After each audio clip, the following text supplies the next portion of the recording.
Welcome to Living English.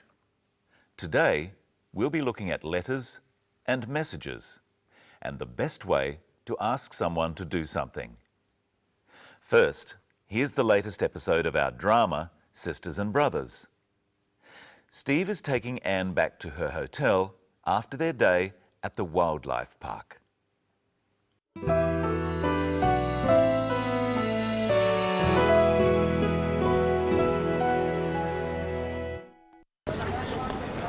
Did you have a good day? Very much. Thank you for taking me. How about you? Of course. Not too boring? You must have been there 100 times. Not since I was a kid. It was great. Do you like Chinese food? I love Chinese food. I'm going to cook a Chinese meal for you and your family. Really? That'll be great. When? Friday? Fantastic. Oh, I'll see you then. Yes. Bye. Bye.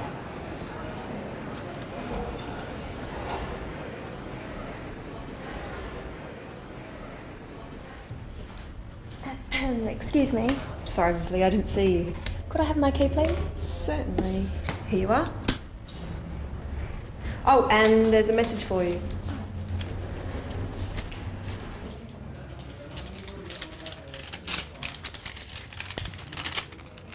Dear Ms. Lee, please call my office. I have some news for you. John Barber, private investigator. What did the message say again?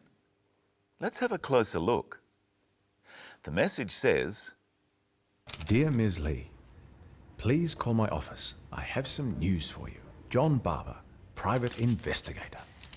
when we write letters, we start by writing Dear and then the name of the person we are writing to. In this case, Ms. Lee. Notice that her formal title, Ms. Lee, is used. We'll look more closely at formal letter writing later in the program. First, let's see how Anne gets the attention of the clerk. Excuse me. Sorry, Miss Lee, I didn't see you. Anne said, "Excuse me." We say, "Excuse me," when we want to get someone's attention. Try saying it with the clip. Sorry, Miss Lee, I didn't see you. Excuse me. Sorry, Miss Lee, I didn't see you. Now listen to Anne asking for her key. Could I have my key, please? Certainly. Remember that we looked at using could I to make requests in an earlier episode. The best and most polite way to ask people to do things for you is to make requests. You have to be careful that your request doesn't sound like an order. You say could I at the beginning and please at the end. Could I have my key, please? If you don't say please, a request can sound like an order. Could I have my key? It's always best to add please. Another formal way to make this request is to say, may I have my key, please? Watch the clip and try saying, could I have my key, please, with Anne. Could I have my key, please? In our next clip, there's also something we've looked at before on Living English, the expression going to. See if you can remember what it means.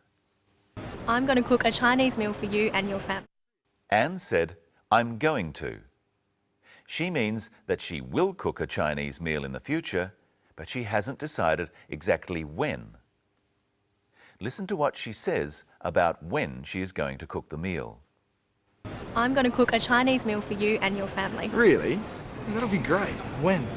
Friday? She says, Friday? Notice the inflection in her voice. Friday? She's not completely sure. If she was sure, she would say it like this, Friday. Using this kind of inflection indicates that we are not certain. Try saying Friday after Anne. Really? That'll be great. When? Really? That'll be great. When? Friday? Now listen to the way Steve and Anne say goodbye. Fantastic. Oh, I'll see you then. Yes. Bye. Bye is a casual way of saying goodbye. It's like saying see you later or see you. Fantastic. Oh, I'll see you then. Yes. Bye. Now let's go from the informal to the formal. Informal means casual, friendly, not official. Formal means official, not casual. Usually, formal letters are to people you don't know. For example, a job application or something related to work. You always start with something called a salutation. You write dear, followed by the formal name of the person you are writing to. If you were writing to me, you would write, Dear Mr. Whittle. If you don't know the name of the person you're writing to, write, Dear Sir or Madam. When you finish the letter, you write, Yours faithfully, followed by your name. If you use the person's name, it's the custom to write, Yours sincerely, followed by your name. It's time to say hello to Michelle. Hello, Michelle. Hello, Brenton. Hello, everyone. Do you write letters? Not very often. I use email and text messaging. Excuse me, I have a message now. What does it say? Please pick up milk. What does that mean? It means that my friend wants me to buy some milk on the way home after work. People don't use lots of words for messages and they leave some out. It still says please. Yes, that's because it's a request, not an order. How would you make the same request in ordinary speech? Say it after me. Could you pick up some milk, please? Let's listen again to Anne making a request. Could I have my key, please? Certainly. Here you are. Here you are. You say, here you are, when you give people things. Give it a try. Ask me for something. Okay. Could I have your phone, please? Yes. Here you are. Thank you. Now it's your turn. Say, here you are, with the clip. Could I have my key, please? Certainly. Could I have my key, please? Certainly. Here you are. Nice phone. Could I have my phone back, please? Here you are. Another message. What does this one say? It says, sorry, forget milk. What does that mean? It means that I don't have to buy the milk. I should forget about it. It doesn't say please, it says sorry. Why? Well, he's apologising for making me think I had to stop and buy some milk later. He doesn't write please because he's not asking me to do anything.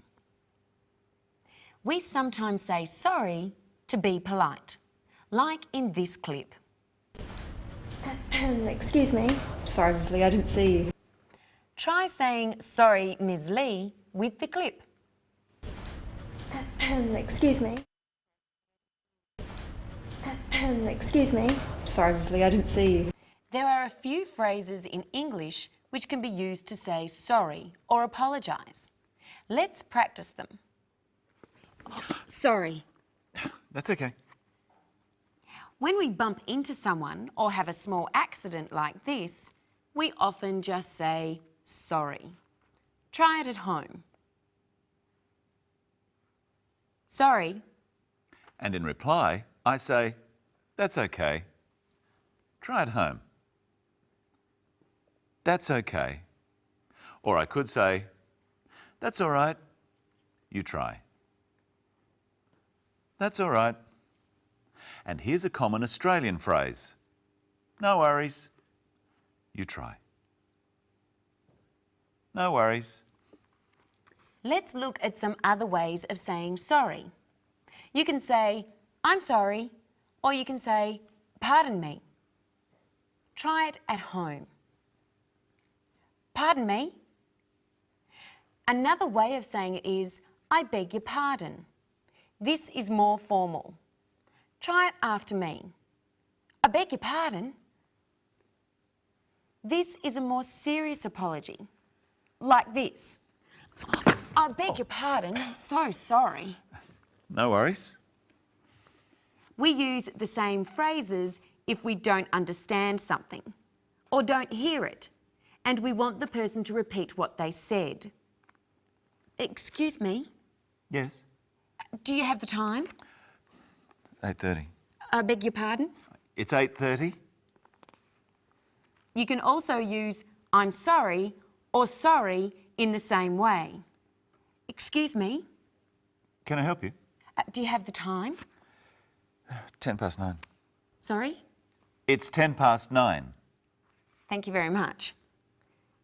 But notice how the inflection changes from when we say sorry to apologise.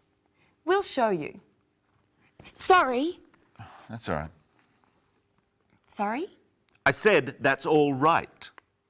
There's no need to shout. Practice with me the different ways of saying sorry.